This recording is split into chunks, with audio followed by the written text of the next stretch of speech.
I'm just some idiot with a microphone. Another basic bitch with a podcast. There aren't enough of us. When you look at the list of the top 50 grossing films of all time, 41 of the 50 are a sequel, reboot, or remake. Welcome to Lights, Camera, Remake, where two filmmakers try to answer the question, has Hollywood run out of ideas? The answer is not as black and white as one might think.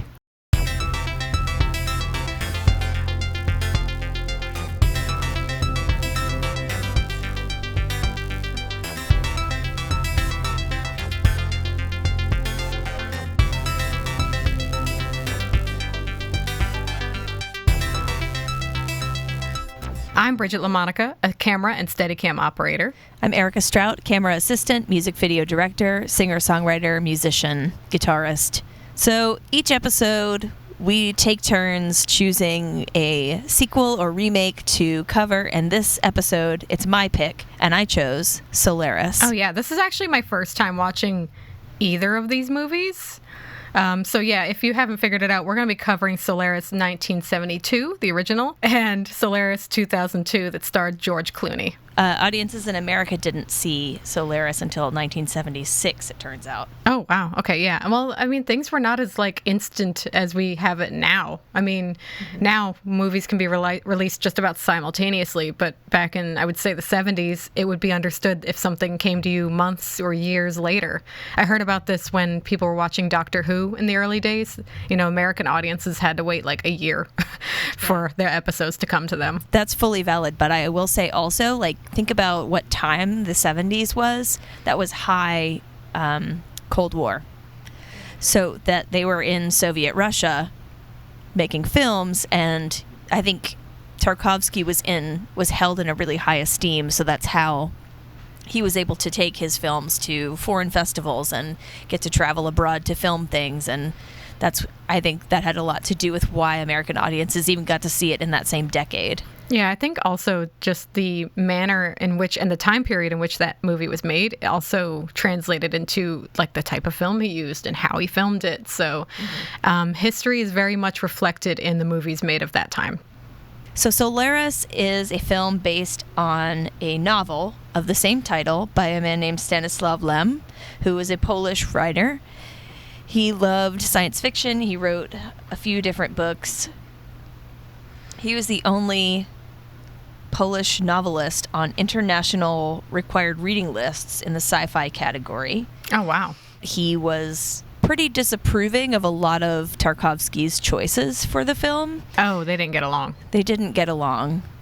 I don't know how much of this was cultural, but I think the main part of it was that Stanislaw Lem really wanted to focus on the science fiction part of the story, and Tarkovsky's approach was very much, I want to talk about human stories and bring emotional depth to science fiction, and I think that's what he did with Solaris.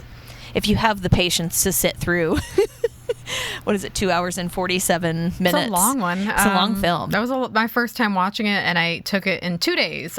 2 sittings took me to watch that movie. Yeah. But also, when you're talking about the difference between how the book was portrayed and how the movie was portrayed, it also brings to mind that as things change different mediums, sometimes you have to tell the story a little bit different way. Sure. Some books are not very good movies because they're not very visual, they're very internal. And same with some plays are too heavy on dialogue. So when you go into the movie, you kind of have to pare down the dialogue a little bit. So yeah, things do change as they go from one medium to the next. 100%. I had to grab this off IMDb. I figure that's the best choice. A psychologist is sent to a station orbiting a distant planet in order to discover what has caused the crew to go insane. Wow, it sounds really intense in that description. It does. And I think the insane part might be a bit of a reduction of what they're experiencing. Yeah, I think that's a little too simplistic. But then again, trying to distill this movie into one sentence is just about impossible. Yeah, there's so much to it. So I did write up a synopsis of the movie. This is for anyone who has not seen the movie. I want you to be able to follow along with what we're talking about. Psychologist Chris Kelvin is sent to a space station orbiting an oceanic planet called Solaris. The crew members have been submitting strange reports, and Chris is going to see why. Right before he leaves, we see a slice of Chris's normal life. It's a serene moment in his family home with his father. We'll find out later that Chris's wife, Hari, passed away 10 years ago. When Chris arrives at the space station, it's a mess. He finds that his friend, Dr. Gabarian, killed himself. Chris soon catches glimpses of people on the station that aren't members of the crew, including a child. Chris wakes the next morning to find his formerly deceased wife, Hari, in his room. He's immediately freaked out and eventually lures the woman into an escape pod and sends her out into space. Dr. Snout tells Chris these guests have been appearing on the ship ever since they bombarded the planet with X-rays. Hari reappears, but this time Chris accepts her. She, however, isn't exactly human. When Chris leaves the room, Hari panics without him there. She tears through the door, injuring herself in the process to get back to him. Sartorius says that the guests could be destroyed with a device called the Annihilator.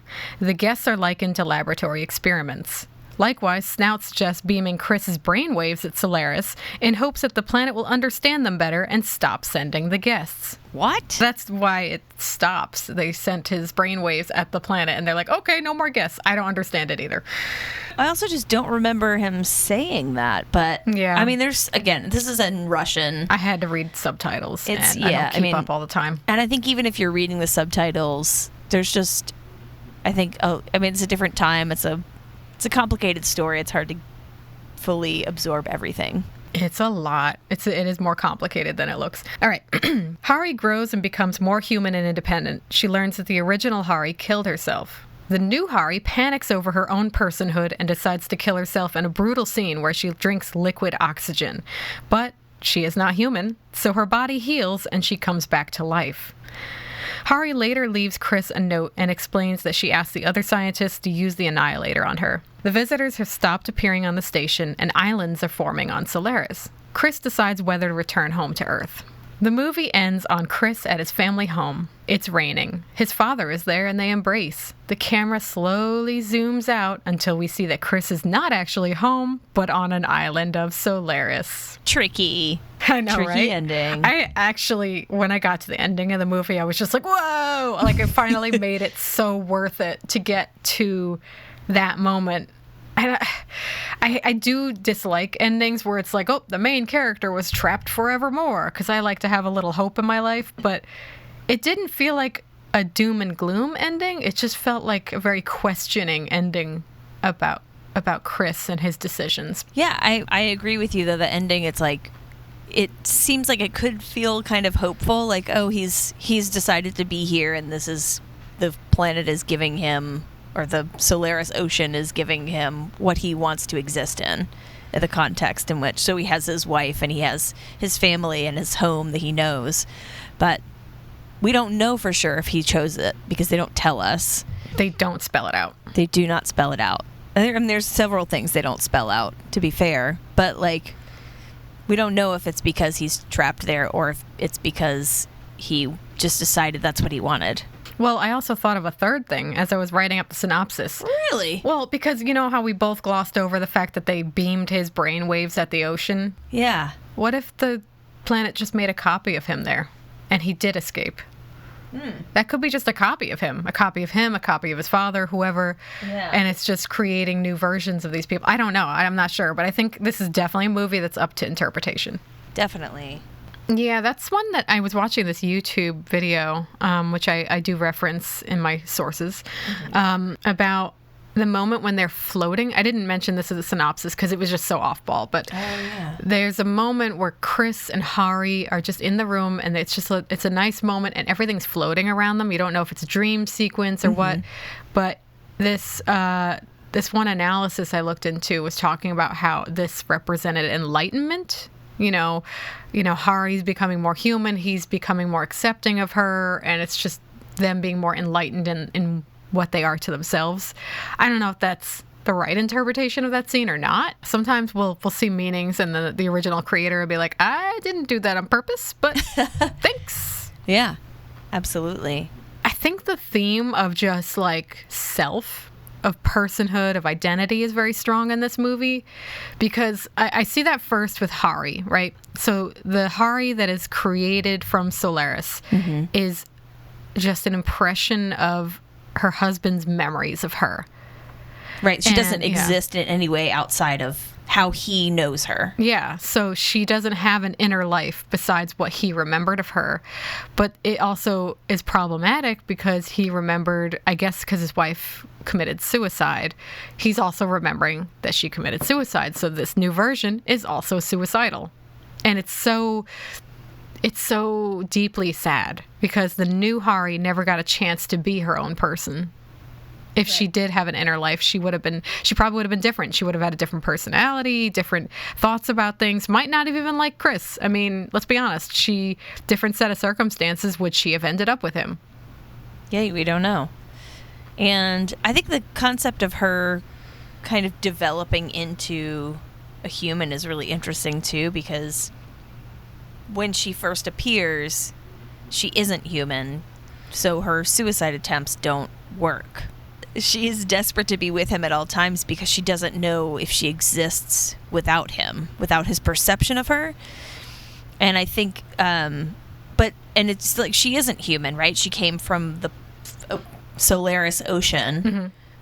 But then it's like, but then she starts to become human too, as she, I guess, lives and spends more time existing, even though she's still with him almost all the time. Like, so I don't know how deep a humanity she could achieve.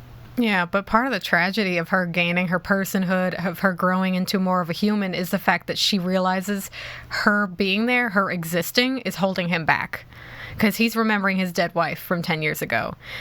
And he is not willing to leave the space station without the new version of his wife. Mm-hmm. And she has this really internal moment where she realizes, oh, well, I'm holding him back. I'm not meant to be. I'm not the actual one. Like, it's very, very, like, grown up of her to think these things. So she's grown a lot in the amount of time she's existed. Mm-hmm. And she makes the decision to be, permanently destroyed. She's the only guest that happens with, right?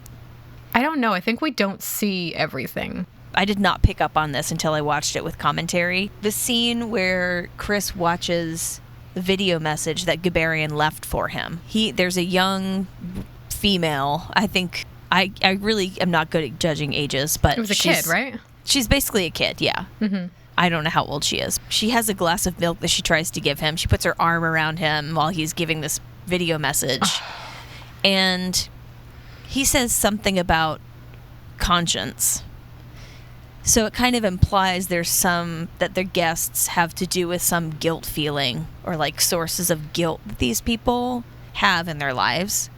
And the further implication is that Gabarian had an inappropriate relationship with this young female person. What? Okay. In some way. I didn't see that. Okay.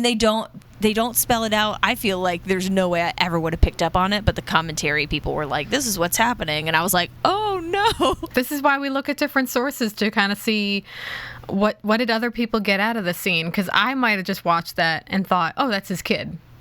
Right. But there's somebody else on the ship who had a kid come back to life. It was a little boy, right? Or am I mixing the two movies? No, there was. I think his name is Fechner. I don't know if I'm saying it right. When we didn't see in person. We don't see him in person. He's just talked about at the beginning of the film. He's part of the reason why Chris is being sent to Solaris. They sent out an exploratory mission for the ocean of Solaris. There were like 2 people or something. They didn't come back. It was like many hours later. They sent out a rescue mission, and the pilot on the rescue mission saw a 12-foot tall boy. That's right. Yeah, I remember seeing that. And he's describing it, and they think he's hallucinating. Yeah. Like, they're not like, you didn't see that, but they're like, they don't really believe him either, that what he saw was reality. So they're questioning whether or not what he saw was quote-unquote real. Right. And he doesn't know. He's like, I don't recognize the boy. Like, I don't know him at all. I've never met him as far as I can never tell. But later on, he reveals to... is it Chris? I think he reveals it to Chris's father, but Chris is there watching. They're on the video phone because this is supposed to be like this is the high-tech future, yeah. Which it doesn't have that feeling to me at all. But it feels very grounded in a lot of ways. Yeah, and I think that's an interesting point too, and also probably a limitation of Soviet Russia, in trying to make films, and like they were so far behind in a lot of ways during that time on technology. I don't know the extent of it. I'm not a historian. I'm not an expert on Russia or the Soviet Union, but I can imagine that making films the way you really want to make films probably took a lot of ingenuity. Oh, sure. And resourcefulness. So when the rescue pilot Burton sees this enormous boy, he doesn't recognize him, but later on he recognizes him on Earth as the child of Fechner, who had abandoned his wife and child. So he goes with somebody else to go meet the widow, Fechner's widow, and he meets the child in the process and is like, oh, that's the kid I saw in the ocean of Solaris. Yeah. And he also describes seeing a shape that looked like Fechner's body in a spacesuit. So he's, it doesn't all make sense or come together for him in that moment, but later on he kind of figures it out. It's like, oh, shit. So, yeah, that's actually really important, because if someone wanted to say that Burton was hallucinating, well, he wouldn't be hallucinating someone else's child who he'd never met. So that lends credence to what he's saying. I think it also plays into the guilt conscience thing that the planet is. Guilt and conscience. Yeah, that's what I wanted to circle back to. It's everyone, I guess, because you're pining away for someone, you miss someone who passed away, you're feeling guilty about, something that happened to them, and this planet brings them back. I don't know if it's to give you closure or just because that's what's at the top of your mind, but here it is again. Now deal with your guilt. I mean, I could see your partner committing suicide as something that would make you feel guilty, even if there's no logical reason for you to feel guilty about it. Yeah. I do have something to say about the camera work in this film. Okay, I'd love to hear it. Tarkovsky wanted his audience to experience what his characters were experiencing in real time as much as possible. He didn't think that editing later on and cutting time up was as effective as a storytelling method. Yeah, that explains a lot about the pacing. The pacing was almost agonizingly slow for a modern audience. Yeah. So a lot of his shots are really slow, really long. They follow Chris around the space station a whole bunch for like what seems like an extended period of time while he kind of still gathers information on what's going on. He talks to Snout multiple times. He manages to get Sartorius to open the door and talk to him a little bit. During which time a little person, pushes their way out of the room, and Sartorius grabs him and shoves him back into the room. Oh my God, it's so awkward. Okay. This is never explained. No, it's just like, and now that happened, moving on. Yeah, it's like on John Oliver, he's like, and now this, like Monty Python, and now for something completely different. Amazing. Oh gosh, that's so funny. Yes. Well, you did mention, basically on the editing side, you mentioned that he lets shots play out long. You're experiencing it in real time as the characters are. I made a similar note as far as camera work was concerned, because there are a lot of static shots. There are a lot of shots that are still, but there's also a good number of pans and tilts and moves with the camera, but they're never smooth. I actually wrote that the camera's pacing is incredibly slow, but also unsure. The move never seems to pan or travel smoothly or ever perfectly land. It's always like, oh, a little minute adjustment. Oh, I bumped it. And that would be considered bad camera operating now. But I do wonder, was it possibly Tarkovsky's choice? Was it the cinematographer's choice? Or maybe it was just a product of the time, maybe the technology, maybe they're using a really old tripod head that wasn't very smooth. Yeah, again, behind the Iron Curtain, we don't know what kinds of real resources they had. Yeah, that could have been the best shot they had, is I bumped it a couple times, oops, something locked up, okay, well, we'll use it anyway. I mean, you think about film was sometimes hard to get.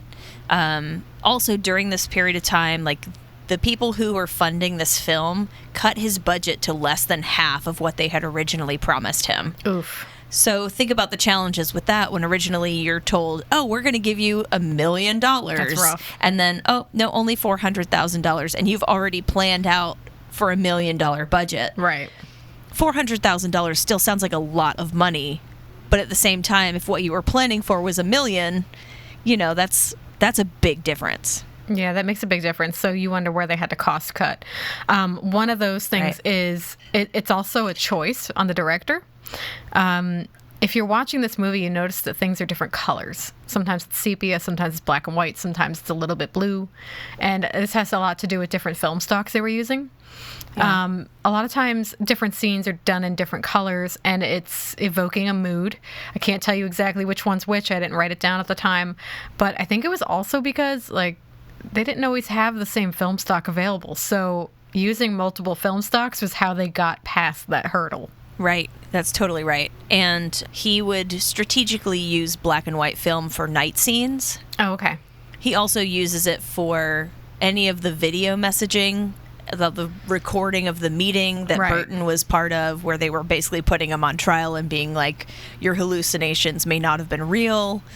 When they're deciding whether or not to continue studying Solaris as a planet.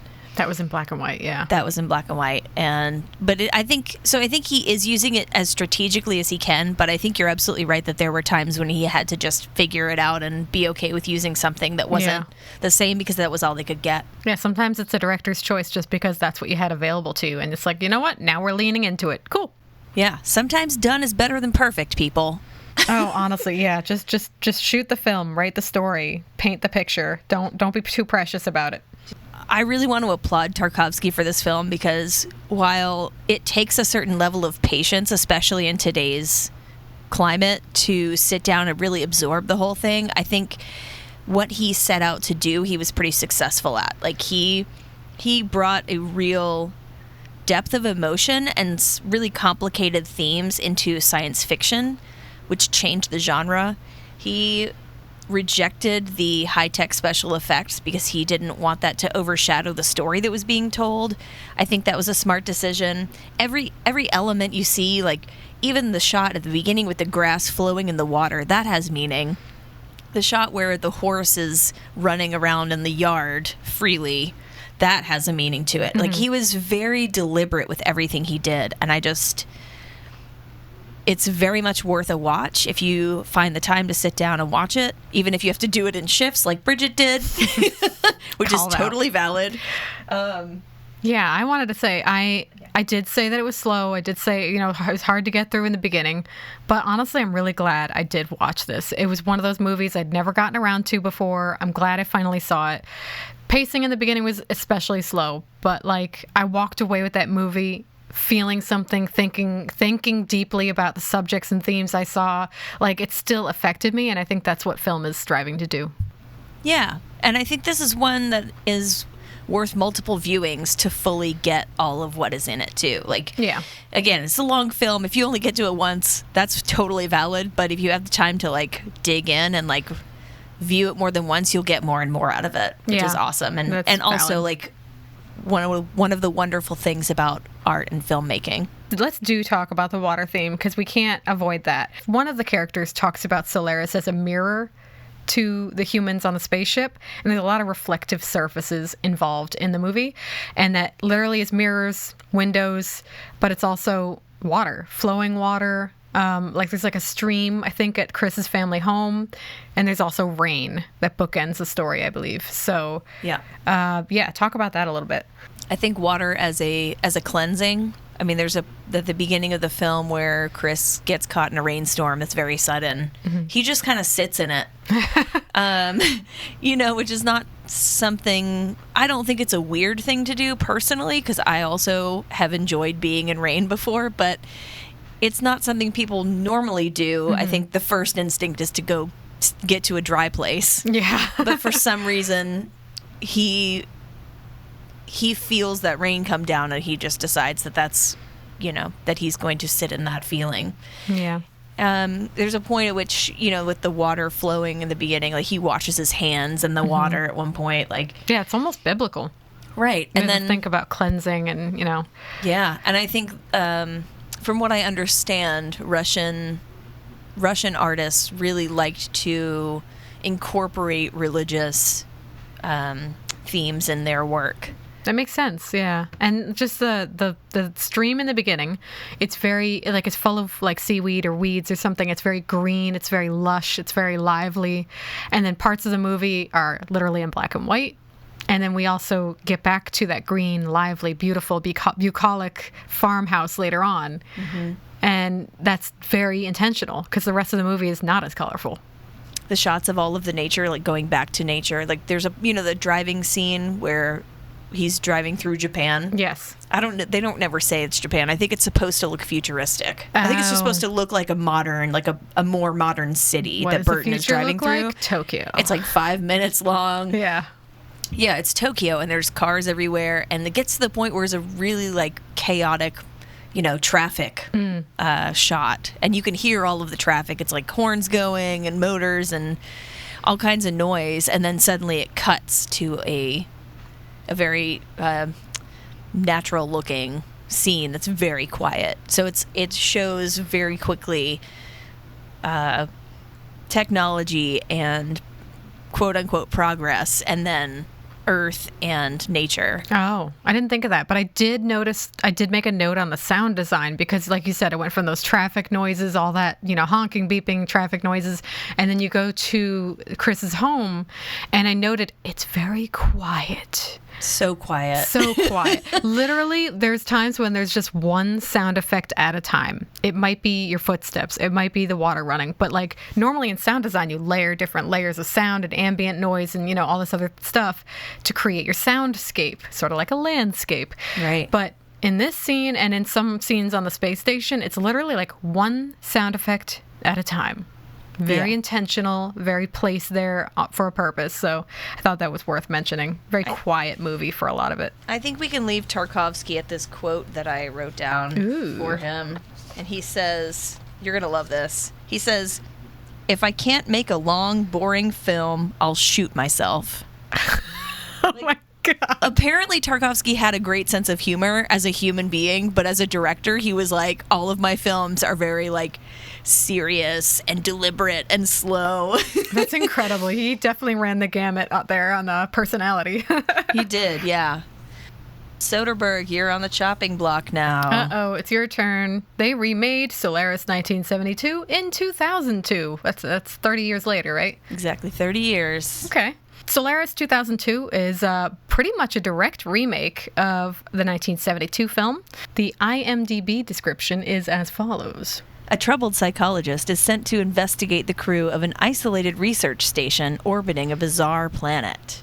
Noting they didn't say insane this time. They're not wrong. Yeah. They're not wrong, but there's so much more to it. This movie is very similar to the 1972 film. It does move at a faster pace, and some character names have been changed. Some of them are strange choices, though. Our main guy is still called Chris, now spelled with a C instead of a K. You'd only see that if you read the script, I guess. And his wife, her name changes from Hari to Rhea. And I'm like, Erica, is Rhea more sci-fi American than Hari? Because I feel like Hari was fine. I don't know is the answer. We still have a Dr. Gabarian. We still have a... no, that's it. Nope. That's it. Oh, shoot, you're right. I was going to say somebody else, but Dr. Snout is now Dr. Snow. Yes. And then we added in Dr. Gordon, who was played by... Viola Davis. Viola Davis. I love her so much. But Dr. Gordon wasn't fully made up. She was, I think... I think she's renamed. A renewed. Oh my God. She's Sartorius. She's a new version of Sartorius. Yes. There we go. Words. I know words are hard, but yeah, the description of this is pretty much the same. But I'm going to try to just hit on the things that are a little bit different. It's pretty much the same, but I feel like it's a little more watered down, and I feel like what Soderbergh was trying to do was sort of extract the love story out of it. Oh, yeah. If Lem didn't like the first movie for being about love, he'd hate this. He and Soderbergh would come to blows. Not happy with each other. No. But anyway, this is about our psychologist, Chris. We see him start his daily routine, and he accidentally cuts his finger in the kitchen. A completely innocuous moment that reminds us all to use proper knife etiquette. Yes. So tuck that's those his fingers intro. in, people. Yeah, please tuck those fingers in. Again, he receives a message from his friend, Dr. Gabarian, on the space station. He ships out. He's going to go check on the mental state of all these people. Which is weird. They skip over that part in the original one. But in the first one, I feel like it's kind of missing. It's kind of like, Yeah. I don't know, I missed the part where they were like, he decided he was going to go. At the beginning of that film, it seems like he's already made the commitment to go to the station. He's going to do it. It's not, am I going to do it? Right. And it's Burton that he talks about more. I think there's more emphasis on him. Because Burton actually shows up. And I think that's a good bridge into the next one. Okay. Well, our Chris finds the station mostly empty, but he also finds like blood smeared everywhere, which is, oh, wow, horror movie vibes this early? Okay. We, as the audience, see there's blood on the ceiling of the morgue, and that comes up later again. But we gloss over that. Chris talks to Dr. Snow, renamed to Dr. Snout, and Dr. Gordon about what's going on. He finds that things have been off. He starts catching glimpses of people who aren't supposed to be there, such as a young boy. And Dr. Gordon is kind of keeping herself locked up in her room, just like Sartorius. Insular. Yeah. And she's like hiding something in her room. It's very clear. Yeah. But we'll find out later. It's going to be a guest, I believe, of some sort.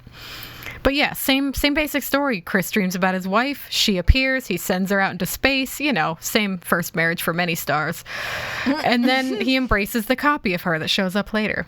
I get why that would freak you out to the point where you would be like, this is not my wife, and I need to just get rid of it. I mean, that's basically the plot of Pet Sematary. Whoa. Whoa. Talk about remakes. Anyway. So, again, Rhea is an incomplete version of her original self. She's appalled that she was killed. Her first version was killed, and she goes and drinks some liquid oxygen again. It's upsetting to watch. Rhea very pointedly tells Chris, "You remembered me wrong."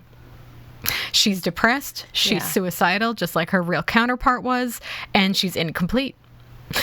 Chris confronts Dr. Gordon, who basically just wants to destroy her, get rid of her. And at this point, they look up at the ceiling in the morgue.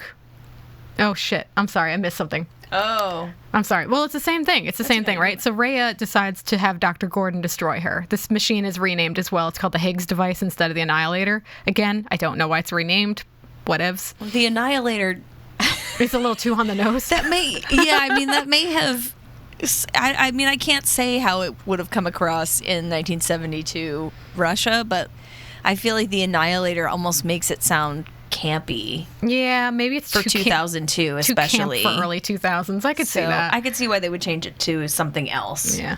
But at this point is where the newer movie diverges a little bit, and it gets a little bit more interesting to me, is because Chris confronts Dr. Gordon, right? He's mad that she destroyed Rhea, and she's simply saying, yeah, I did what she wanted me to do. That's the same as the original. Mm-hmm. But then they look up at the ceiling in the morgue, and they finally see the blood that was there from before. It was a little Easter egg thrown in there at the beginning of the movie for us, little the viewer. Foreshadow. Yeah. So they find the real body of Dr. Snow, which means the one he was talking to before was a copy. I love that. I really like that they did that. And, you know, Dr. Snow, the new version, he basically says, hey, when a double of me appeared, I freaked out. Both versions of me freaked out, and it led to a confrontation, and I accidentally killed the real one. He didn't mean to. I think Dr. Snow is played masterfully by Jeremy Davies. I really like him. He does a really good job. I mean, all the actors do, but he was my favorite of that tree. Honestly, it was Viola Davis and Jeremy Davies. Yeah. Yeah. So Viola Davis and Jeremy Davies were my favorite actors in this movie. Yeah.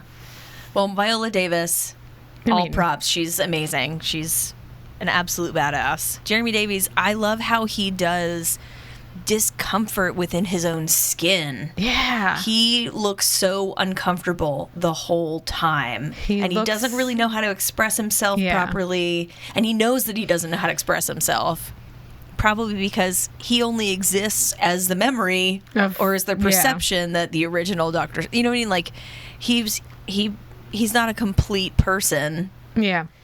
There's a lot to that. Yeah, he comes across as like eclectic and a little weird and a little off balance mentally, but you think it's because of the events of what was going on the ship, not because he's an incomplete person who's just learning to be a person now. Right, yeah. But you don't really figure it out until later, until this point in the film where he's like, whoops. I didn't mean to do that. So naturally, Dr. Gordon is like, hey, we gotta like destroy this guy because he's not real. Yes. And, well... Dr. Snow is like, well, you could do that, but you know the station's been losing power this whole time and we're descending towards the planet now. You probably need to use the remaining power to get out of here. Oops, okay. Big rush to get Dr. Gordon and Chris out of there into an escape pod back home. But then we see Chris back home, so we're like, oh, he escaped, cool. He's in the kitchen and he cuts his finger, but this time it instantly heals. Right. It's not real, right? So Chris remembers his last moments on the space station. We flash back. We see that he stays behind while Gordon leaves. And he collapses in the hallway. He's basically just given up. When the little boy from earlier comes out and reaches out a hand. And now we see Chris back in the kitchen. And we're like, he knows things are a little off. Things are not right. But he sees Rhea and they embrace. So similar ending, right? But a little bit different arrival to get there. Yes.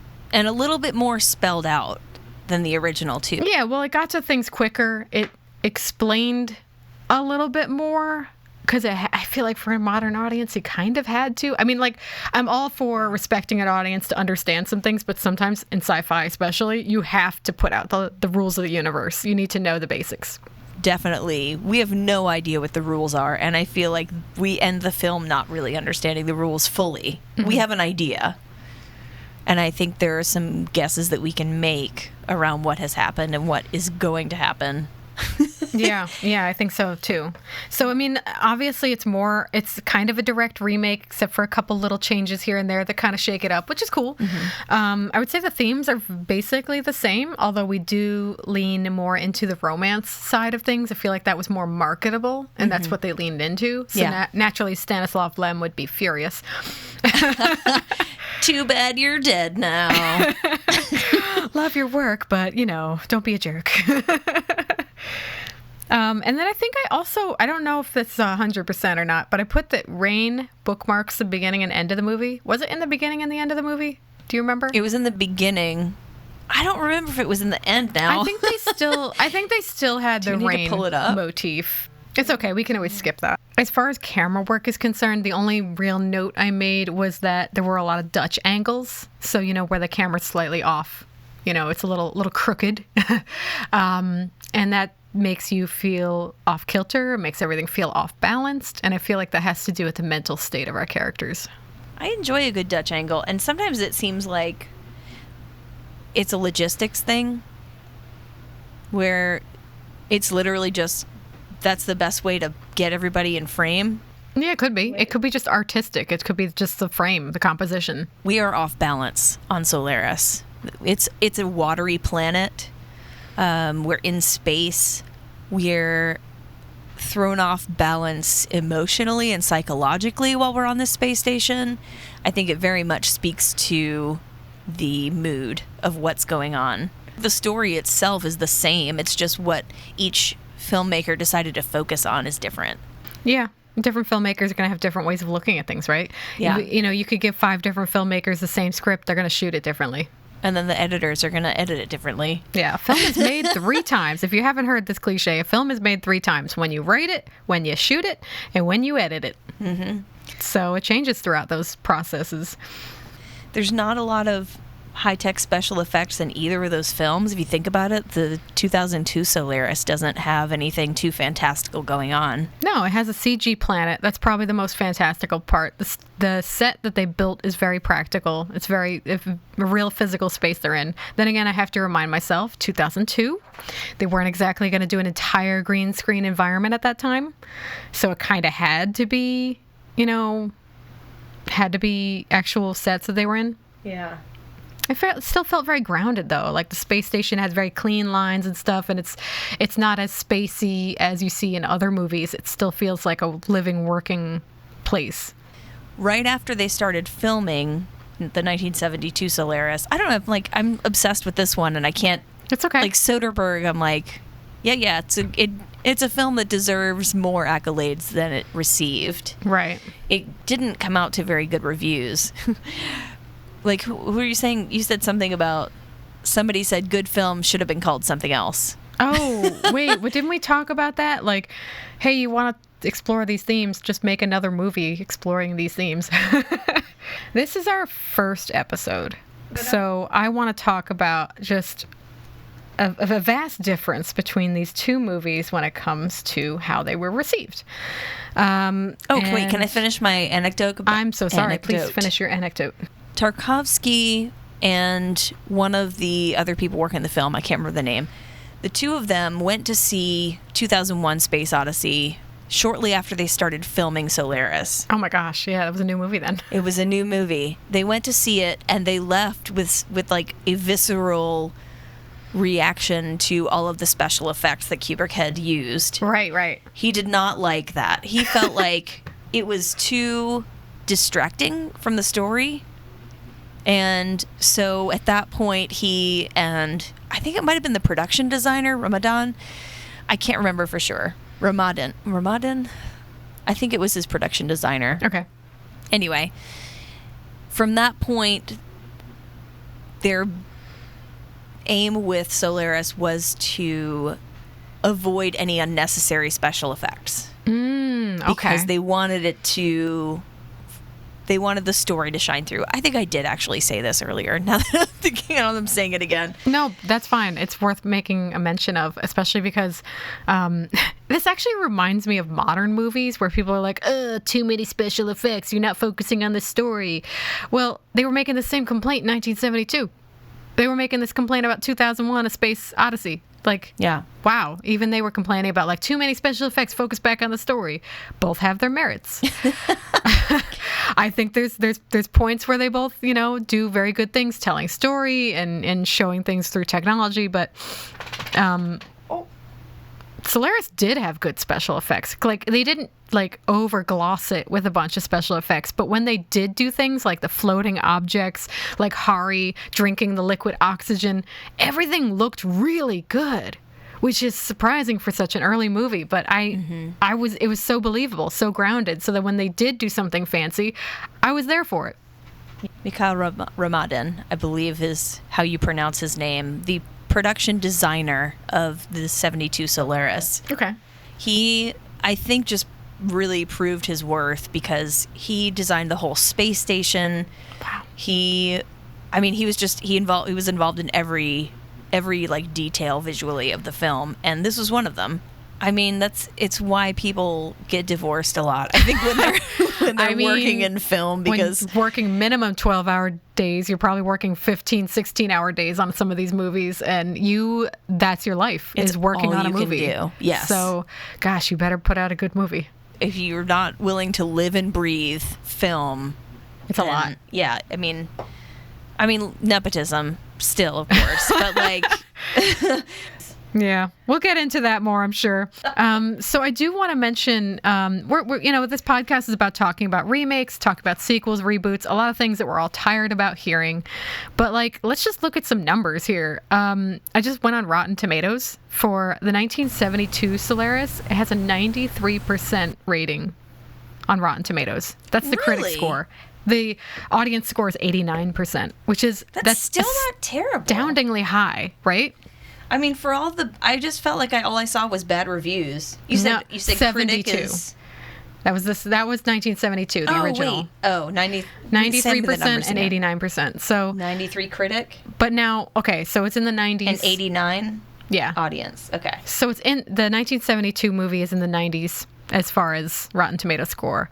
The 2002 one with George Clooney has a 66% score. So critic immediately people audience? Are sour. I think that's, hold on. The 2002 Solaris with George Clooney has a 66% critic score and a 59% audience score. Ooh, so it's sort of in the movie was okay, but I'm mad that they remade it. So I feel like that's how I can read that score, right? People who were diehard fans of the original and how it told a story were probably obscenely offended that it was remade.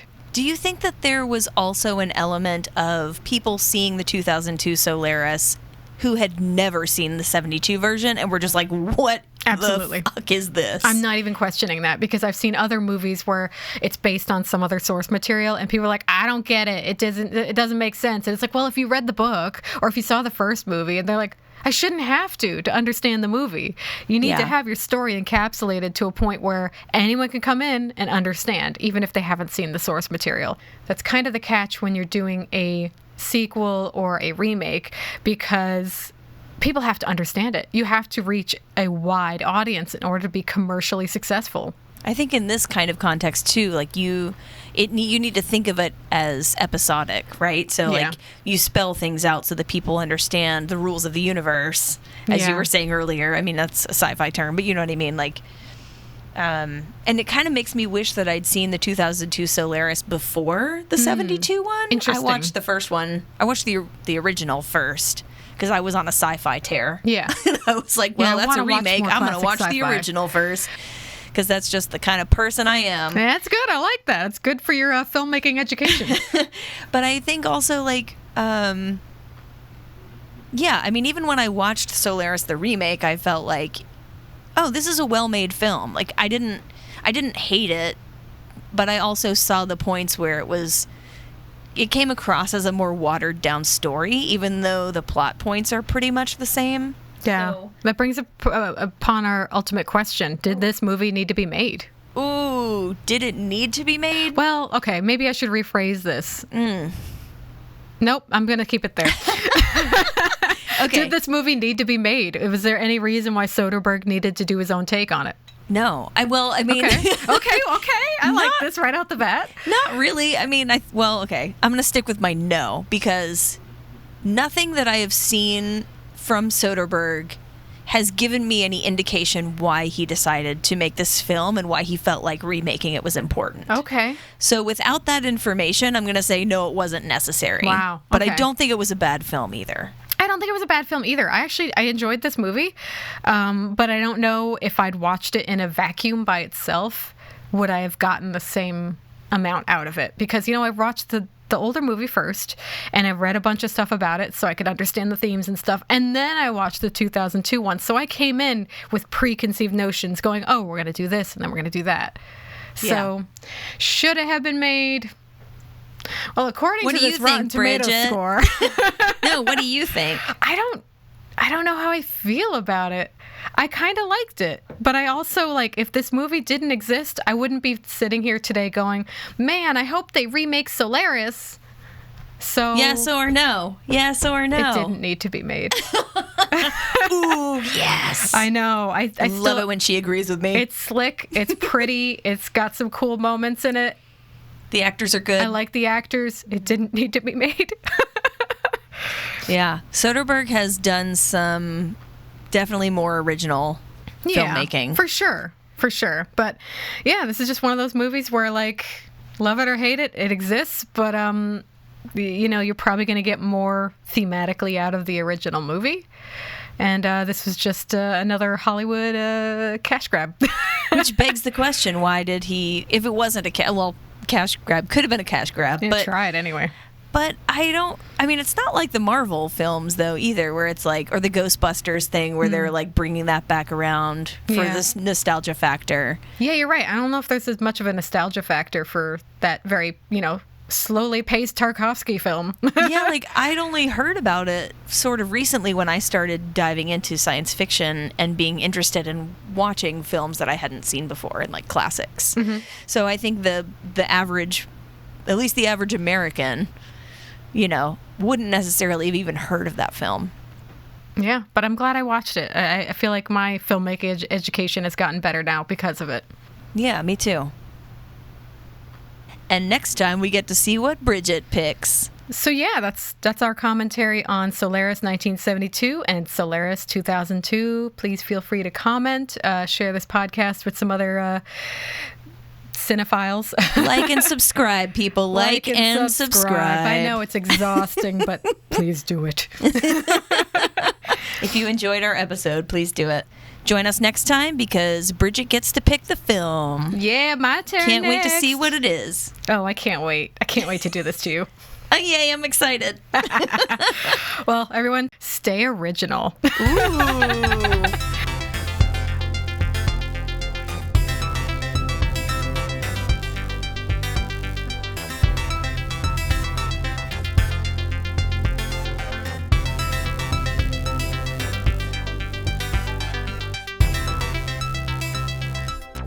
Hey everyone, thanks for listening to the first episode of our podcast. You can see more episodes up on our Spotify, link in the description. What remake should we look at next? Let us know in the comments.